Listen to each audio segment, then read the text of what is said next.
Well, just three little words, but they say so much. The words are, I know, but, you know something, but you're not doing what you know.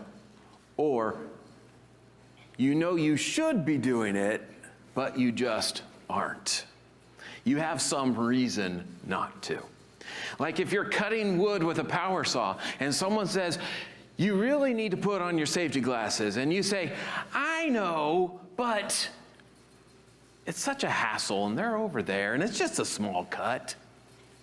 Or when you're driving and you're in an area where there's no passing, and the passenger can tell that the driver is getting ready to do it, and says, this is a no passing zone.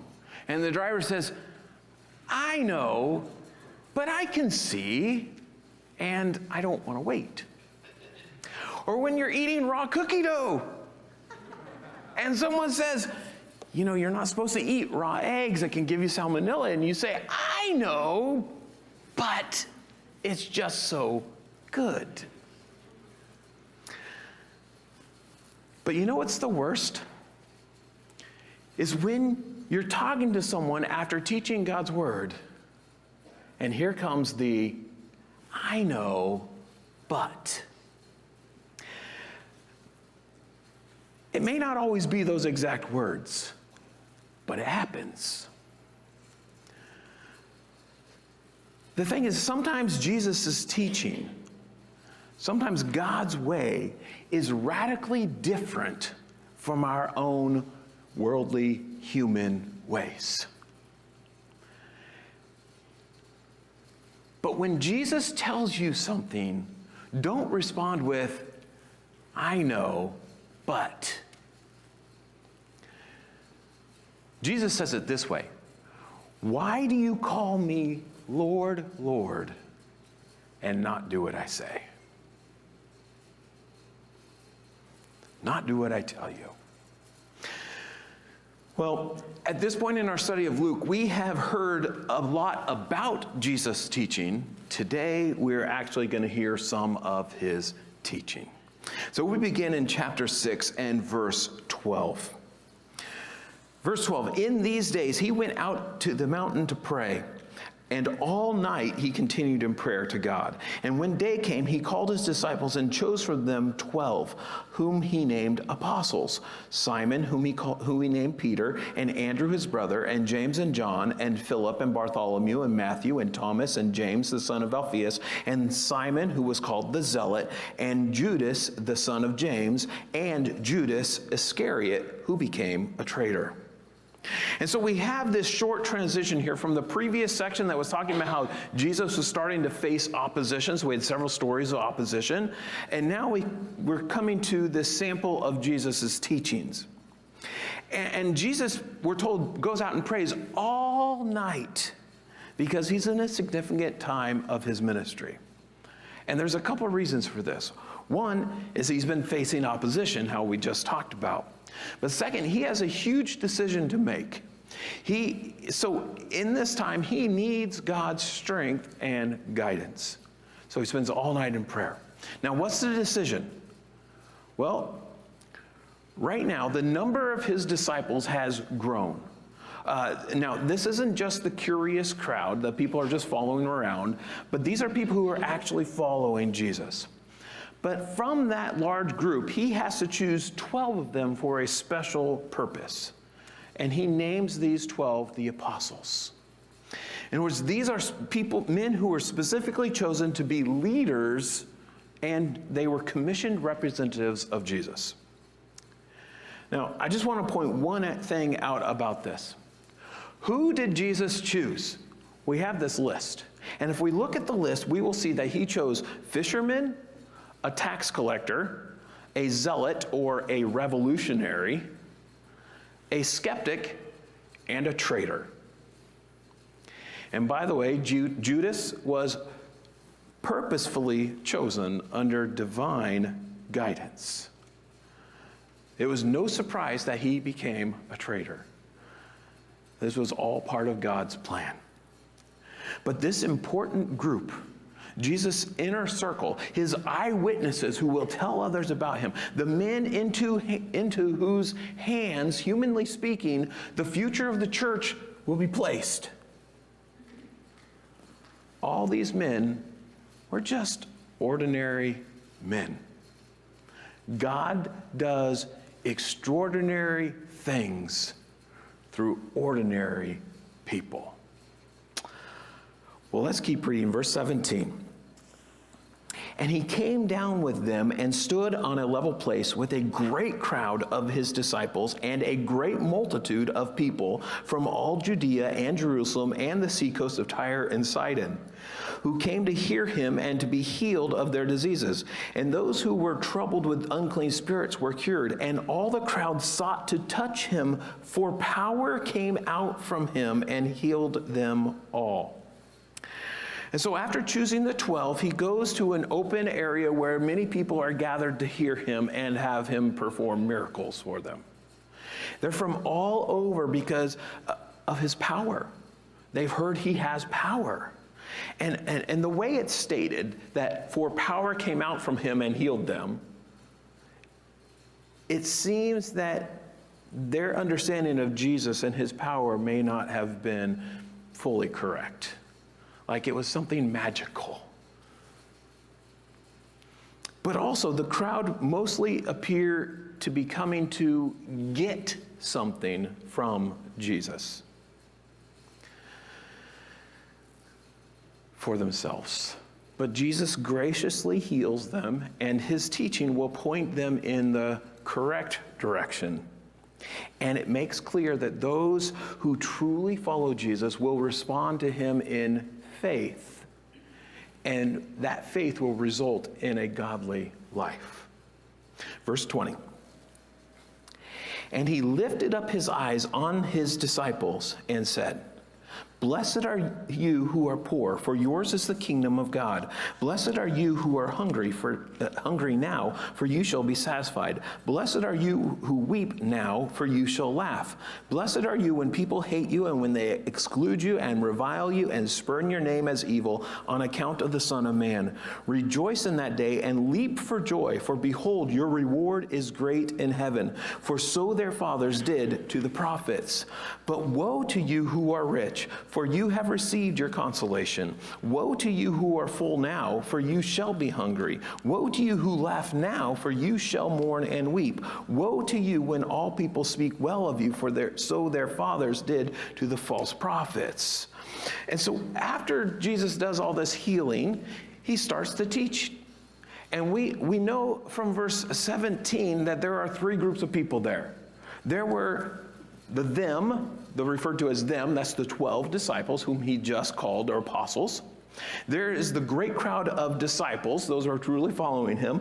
And there's the great multitude, people who have heard about Jesus and came to hear him teach and be healed.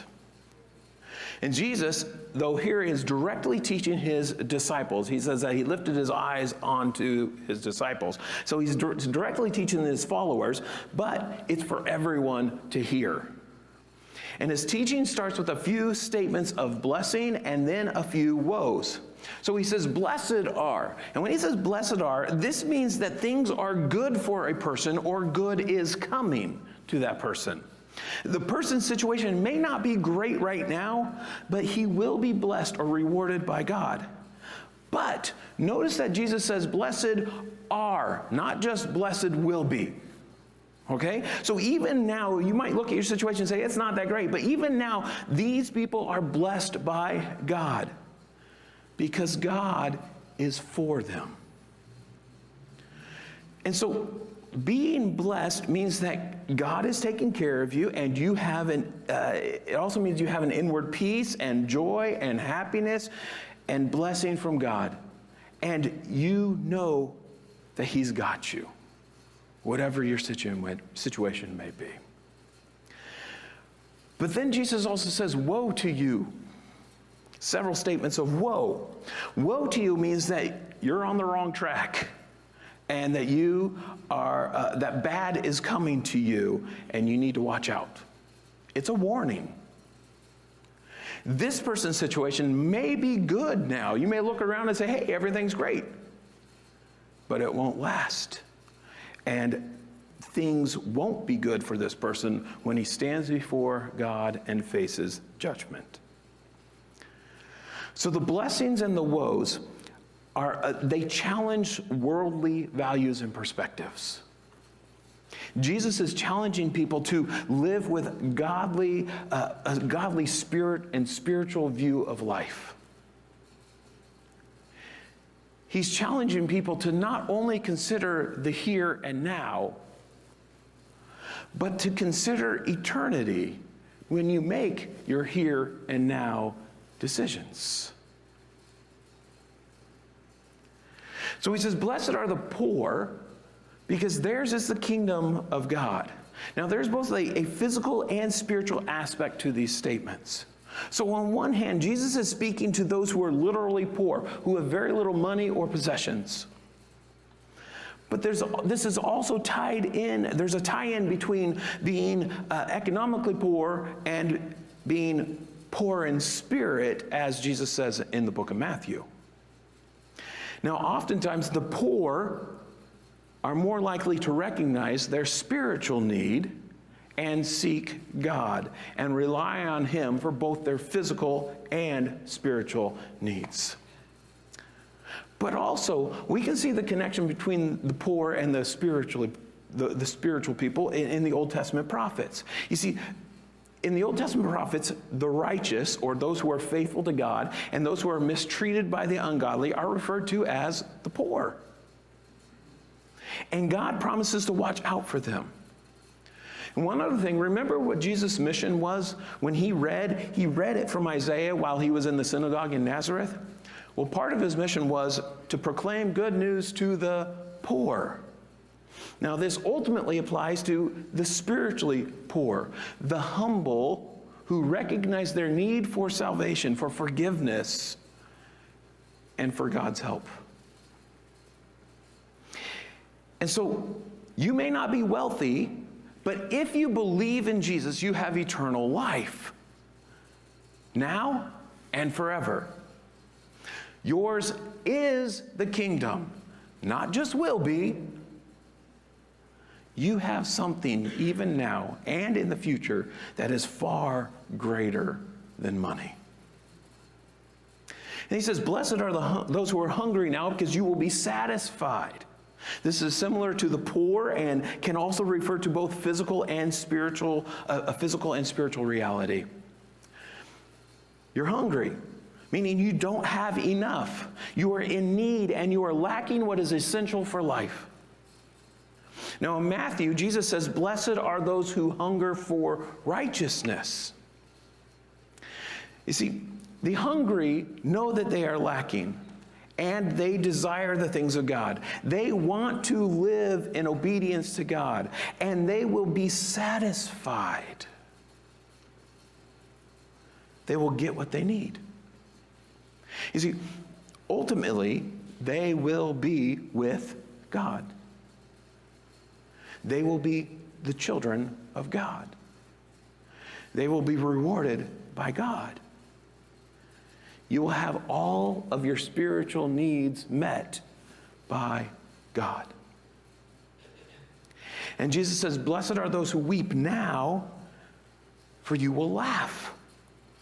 Now, again, in the Old Testament prophets, it was the godly, those who were suffering, those who were persecuted, who wept. And Jesus says that if you weep now, and that could be for any reason, but specifically because you are suffering persecution, but if you weep now, it won't last forever. Those who seek God will be comforted and will be given joy. They will laugh and celebrate. Now there's a long group, so let me read it again. Verse 22 says, blessed are you when people hate you, and when they exclude you and revile you and spurn your name as evil on account of the Son of Man. Rejoice in that day and leap for joy, for behold, your reward is great in heaven. for so their fathers did to the prophets. Okay, so he says, blessed are you, or blessed are people, when people hate you. In other words, when they don't like you and don't like what you stand for as a follower of Jesus. And you know what? This happens all over the world, and it's happening more and more here in America. Jesus says, blessed are you when people exclude you. In other words, they leave you out and they don't want you around because of Jesus, because of your relationship with Jesus. And again, this happens, and it can hurt when that happens. He says, blessed are you when people revile you. In other words, when they insult you for your faith and your lifestyle. And I know I've experienced that in my life, and probably many of you in here have as well. He's blessed are you when people spurn your name as evil. In other words, they are attacking you and your reputation. And Jesus says that when any of this happens to you because of your association with Jesus, you are blessed. Now, not if it happens because you're a hypocrite. Not if this happens because you mistreat people or because you're rude. But if it happens because you're being like Jesus, you're following Jesus and being faithful to God. And Jesus said, if this happens to you, then it's reason to celebrate. Sounds odd, but he says it's reason to celebrate. Jesus says to rejoice. He says jump up and down, leap for joy, celebrate. But why? Well, because God will reward you in the future. Your suffering for Jesus won't go unnoticed. God sees it, and he is pleased with your faithfulness. But also, he gives a second reason, and it's because the Old Testament prophets were treated the same way. In other words, you're in good company. Good, godly company. Well, now he comes to the woes. These are kind of like the other side of the same coin. They're the opposites of the blessings. These people may have good things now, but without a relationship with God, it won't matter in the end.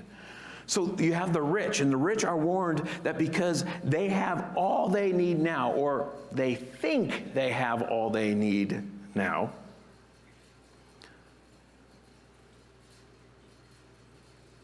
but really they have all that they're going to get. That's all there will be no future blessing for them. There's no salvation or eternal life to look forward to. Now again, this doesn't mean that there is no rich person who will be saved or no rich person who will follow Jesus. That's clearly not the case. We probably all know someone who fits that category, a rich person who is following Jesus. We also have biblical examples like Zacchaeus, for one. But if someone is rich and doesn't recognize his need, he won't seek God. The warning is to not be content with worldly wealth or the things that you can provide for yourself, thinking that you can provide everything you need for yourself, but to recognize the truth that you need God. And Jesus says, woe to you who are full now, because you will be hungry. He said, these people are satisfied now, but in the future, they won't be. They have plenty to eat. They think they have all they need, but in the end, they will realize that they don't. You see, this warning is about eternal loss. Oh, you may feel at ease now, but you don't have what you really need. If you have no relationship with God through Jesus, your greatest need is unmet, and you have no hope. And Jesus says, woe to you who laugh now, because you will mourn and weep. You see, these people are living it up. They are seeking fulfillment outside of God. So life is a party. They give themselves whatever they want, whatever they think will make them happy. But this will all be short-lived. And in the end, it will all be gone. When everything is taken away and you stand before God in judgment, you will realize it was all meaningless. There will be no blessing from God. All the celebrating will be gone. This is a warning. This warning is to look past yourself and past the here and now and look to God. Verse 26. Woe to you when all people speak well of you, for so their fathers did to the false prophets. This is warning people not to seek the approval of people, other people, rather than God. You see, when people like you, and when you're popular, they speak well of you. Now again, this doesn't mean that you should try to be disliked. It doesn't mean what it means is that you don't compromise your faith in order to be liked. If people like you, if they hold you in high esteem, but you had to be unfaithful to God in order to gain their esteem, it's not worth it. And this is what happened with the false prophets in the Old Testament. You see, they told people what they wanted to hear. They claimed to be speaking for God, but they didn't say what God wanted them to say. They said whatever they wanted to say. They changed the message to make people feel good about themselves. And so they would make people feel good with empty words, and the people liked them because of it. And the false prophets, they are not good company to be in. So this is a warning, don't be like them. But when you put all of these things together, all these blessings and woes, it's a warning not to trust in wealth or comfort or the approval of people, but to trust in God. And it's a promise of blessing to those who do put their trust in God. You see, if you only live for the here and now, the here and now is all you will ever have. If you have no relationship with God, then what you have now is the best you'll ever have. Dane Ortlund, in his book Gentle and Lowly, puts it kind of like this. He says, for the non-believer, this life is the best it will ever get. But for the Christian, this life is the worst it will ever get. Think about that. You see, as Christians, whatever your situation in life is now, life will be far better in eternity. Well, at this point, Jesus turns to the subject of love and mercy. Look at verse 27. But I say to you who hear, love your enemies, do good to those who hate you, bless those who curse you, pray for those who abuse you. So this begins with an important little phrase. But I say to you who hear. You see, this sets up the contrast between those to whom the woes were pronounced and those who are actually listening to Jesus. And now he will teach on how his followers are to live. And Jesus starts with these 4 short but radical commands. First, he says, love your enemies. In other words, be loving towards those who mistreat you and who hate you and who oppose your faith. You see, this is a call to an extraordinary love that goes beyond what is normally practiced by people. He says, do good to those who hate you. This continues that same idea as the first one, loving your enemies, but it gets more concrete on a practical level. This is the action of love. This is how you live out love. Do good to people. This means that when someone hates you or is hostile towards you, you don't retaliate, you don't hold a grudge, you don't just ignore it or them, but you act loving toward them. Then Jesus says, bless those who curse you. This is about loving speech. Now, blessing someone refers to calling on God to do good to the person. And cursing someone is calling on God to judge or do harm to that person. And so what Jesus is saying here is that even if someone curses you, even if someone calls God to do something bad to you, you ask God to be gracious towards them and to do good to that person. So when others speak harshly and attack you with their words, you don't attack back, but you use your words to express heartfelt concern for that person. And the greatest example of this is Jesus, when he was hanging on the cross and he said, Father, forgive them, for they know not what they do.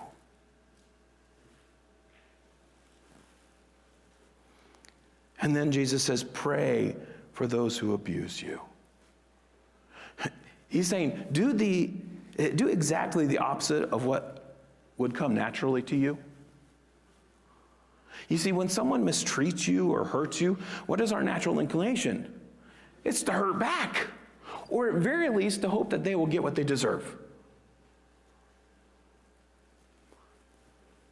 But Jesus says, pray for them. And this isn't just praying that they will stop messing with you, stop hurting you, stop insulting you. This is praying for them. This is asking God to be gracious towards them and to help them.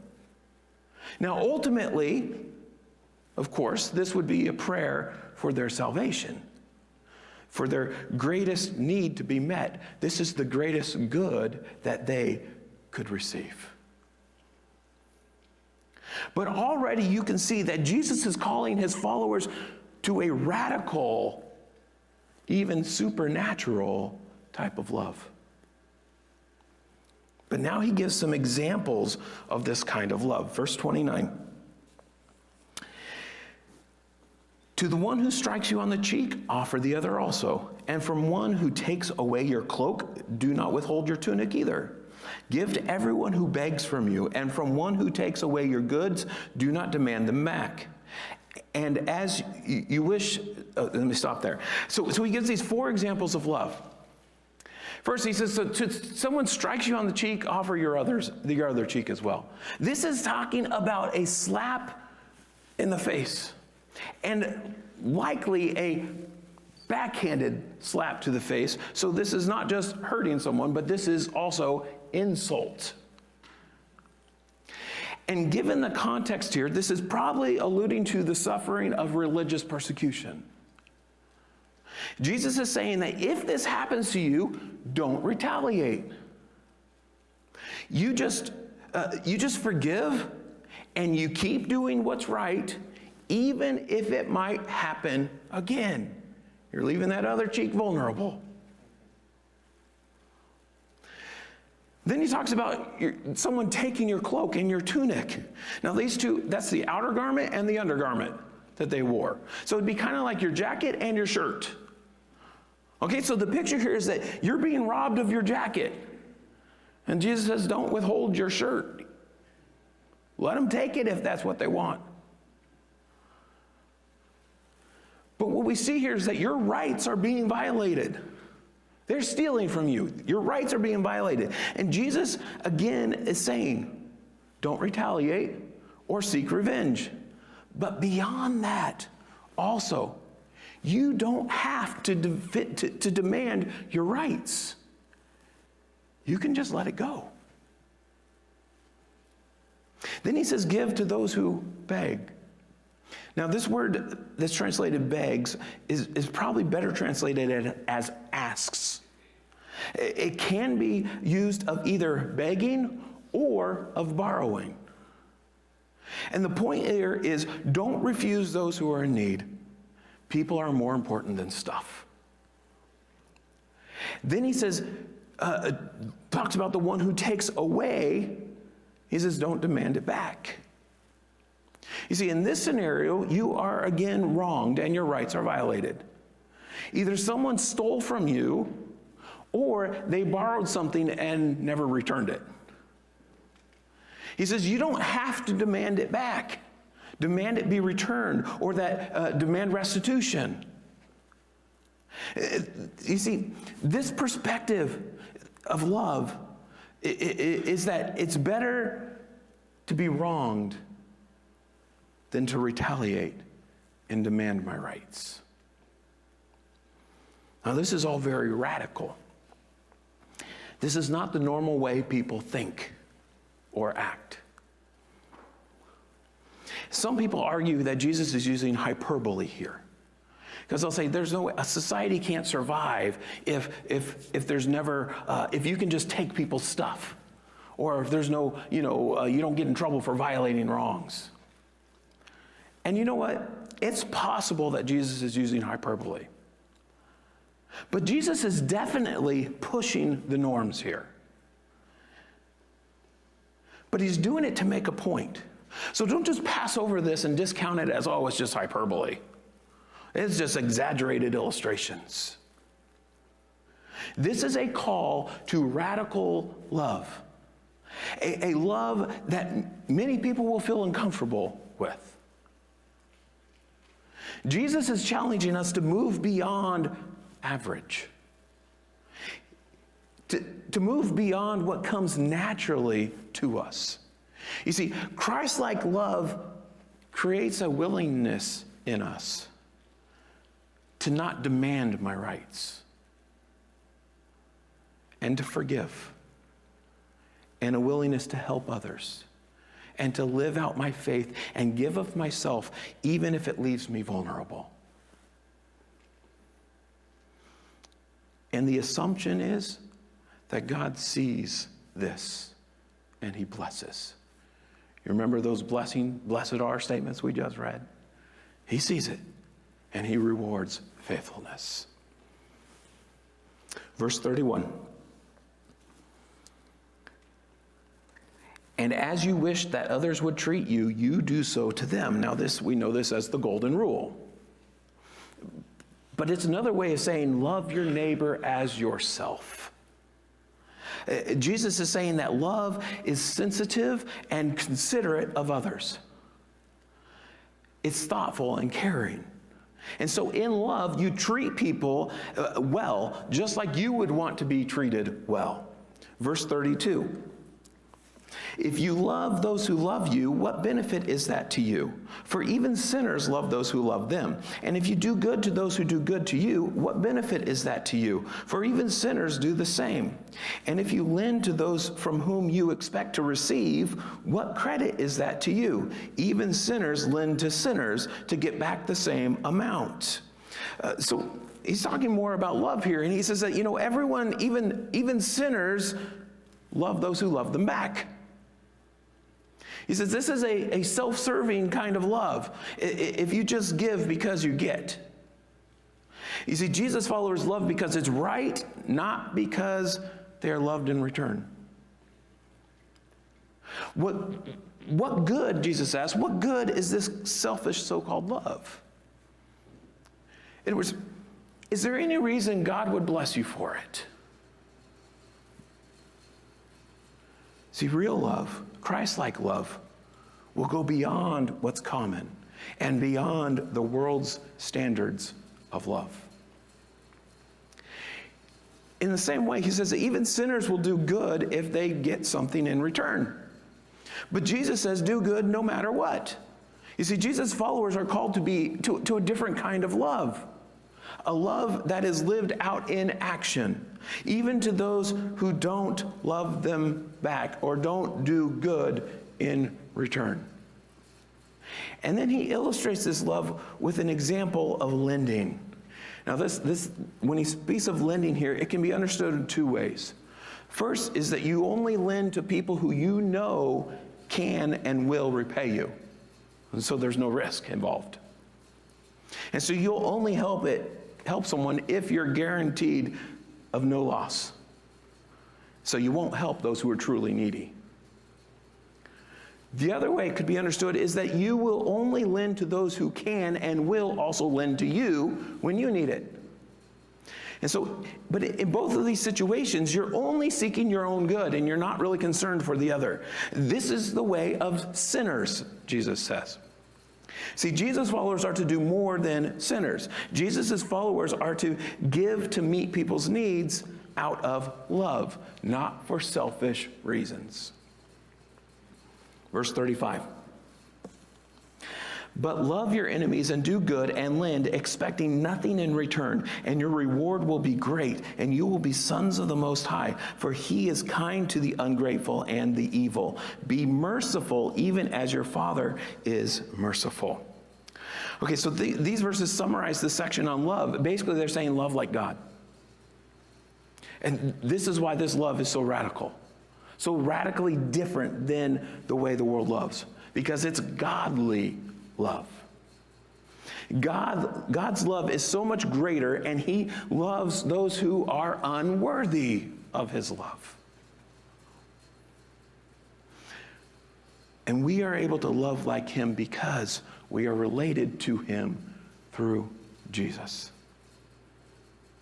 And so when God's people love like he does, it shows that we are his children. As his children, we are to be merciful like he is. We are to be compassionate and give grace. We are to be willing to forgive and to help others and to do good even when people don't deserve it. And those who love this way will be rewarded by God. Well, and this idea of mercy continues. I mean, what does this mercy look like? Verse 37. He says, judge not, and you will not be judged. Condemn not, and you will not be condemned. Forgive, and you will be forgiven. Give, and it will be given to you. Good measure, pressed down, shaken together, running over, will be put into your lap. For with the measure you use, it will be measured back to you. And so, first, Jesus says, don't judge or condemn people. Now, this doesn't mean to ignore sin or not to call sin what it is, sin, or to not point out sin. We know this because what? God does this. God points out sin. God tells us what sin is. And it's his mercy that we are imitating here. And so what this does mean is don't be harsh or judgmental. Don't assess someone as terrible and beyond forgiveness. It means don't be self-righteous and think that you are better than others. This isn't God's way, so it shouldn't be our way either. When you recognize your own sin and the mercy that God has shown you, then you will also show mercy. And you will forgive others, and you will be generous. And so when someone does wrong, you assess it as wrong, and then you respond in mercy and forgive. And then Jesus says that you will get what you give. Now, this is another biblical way to say this, is that you will reap what you sow. Now, this is not an idea like karma or what goes around comes around. Jesus is saying that God will reward you for the good that you do, and his reward is great. Now, in the last verses of this section, Jesus is teaching, and he's basically saying to do what Jesus says.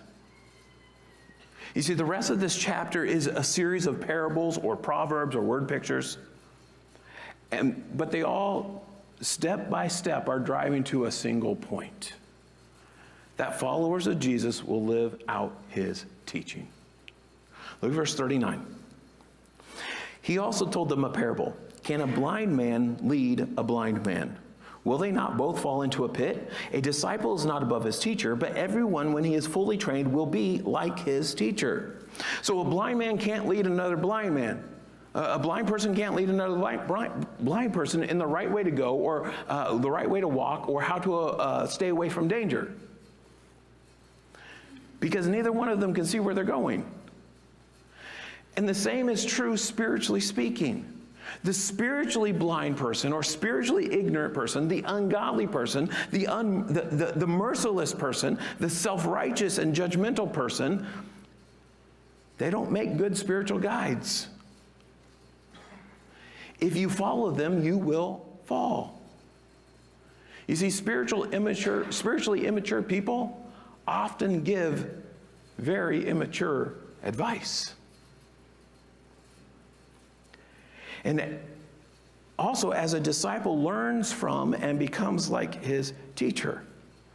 So a disciple learns from his teacher and he becomes like his teacher. So what if the teacher is a bad teacher? What if he's spiritually immature or he is blind? He will lead you the wrong way. So Jesus is warning you to be careful who you follow. Rather, be careful to follow good and godly teaching. And this is also a challenge to Jesus' followers themselves to be good teachers, to be good guides to others. And so be careful who you follow, because you'll become like them. And this is a very sobering thought. Be careful how you lead, because others will follow you and will become like you. Verse 41. Why do you see the speck that is in your brother's eye, but do not notice the log that is in your own eye? How can you say to your brother, "Brother, let me take out the speck that is in your eye," when you yourself do not see the log that is in your own eye? You hypocrite, first take the log out of your own eye, and then you will see clearly to take out the speck that is in your brother's eye. And so the good disciple and the good teacher will recognize his own sinfulness and won't be self-righteous and judgmental. But Jesus illustrates this with an absurd picture. Okay, here's this guy walking around with a log in his eye. Yeah, absurd, right? Can you fit a log in your eye? Not really. But he uses this absurd picture on purpose to show just how absurd hypocrisy is. He says, there's this guy walking around with a log in his eye. He's a hypocrite. Jesus is saying that before you can be a spiritual guide to others, you need to take a look at your own life. Is there sin in your own life? Deal with your own sin first. Confess it and get right with God. Then you can help others. Then you can see clearly, and you can be merciful, and you can speak the truth in love and correct sin in love. Verse 43. For no good tree bears bad fruit, nor again does a bad tree bear good fruit. For each tree is known by its own fruit. For figs are not gathered from thorn bushes, nor are grapes picked from a bramble bush. The good person out of the good treasure of his heart produces good, and the evil person out of his evil treasure produces evil. For out of the abundance of their heart his mouth speaks. This verse starts with the word for, so he's still building that argument. And this tells us why it's important to take that look at your own life. And he uses this common sense illustration. Trees produce fruit after their own nature. In other words, whatever kind of tree a tree is, that's the kind of fruit it will grow. A fig tree grows figs. If you see a tree with apples on it, you know it's an apple tree, not an orange tree, right? And so this is the picture. The kind of fruit growing on the tree is evidence of the kind of tree. So in the same way, he says a person produces from what he is, who he is. In other words, the way I speak and the way I act, it's from who I am.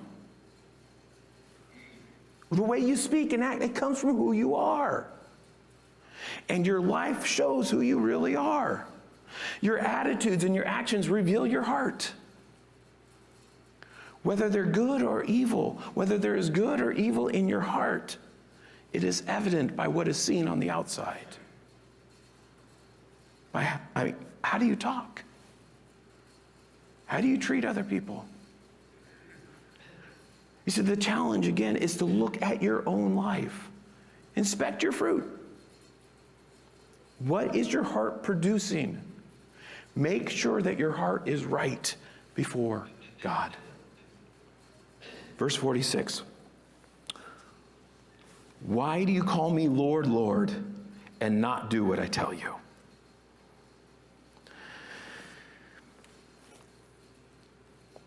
If your life is right before God, it will show. You will live out what Jesus taught. But that's not the case for all people.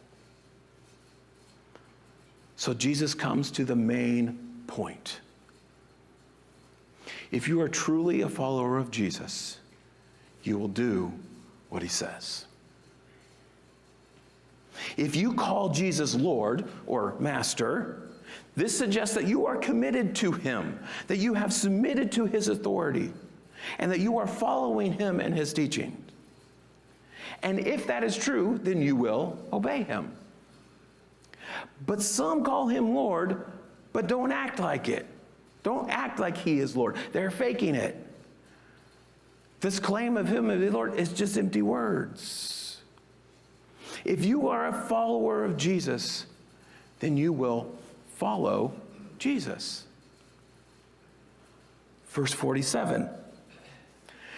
Everyone who comes to me and hears my words and does them, I will show you what he is like. He is like a man building a house who dug deep and laid the foundation on the rock. And when a flood arose, the stream broke against the house and could not shake it because it had been well built. But the one who hears and does not do them is like a man who built a house on the ground without a foundation. When the stream broke against it, immediately it fell, and the ruin of that house was great. Jesus basically says you can be like one of these two guys.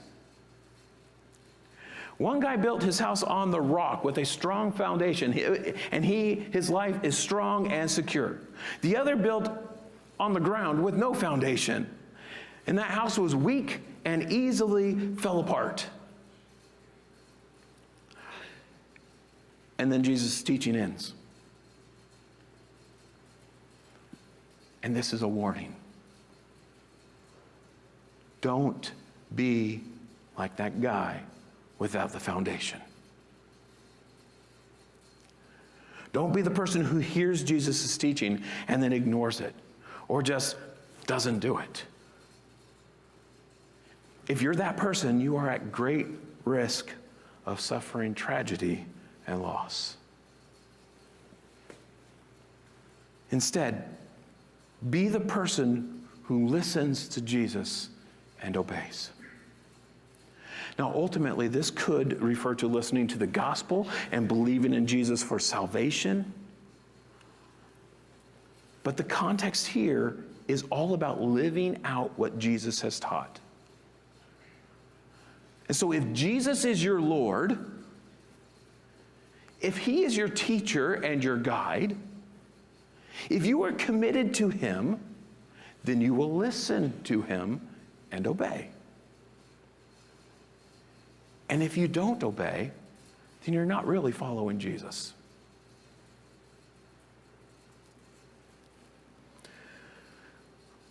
Why do you call me Lord and not do what I tell you? Don't be that person. Don't be the person who says, I know, but. Be the person who obeys Jesus. The person who is merciful like God, who loves not like the world loves, but like Jesus loves. Follow Jesus. This is the person that God will reward. Call Jesus Lord and do what he tells you.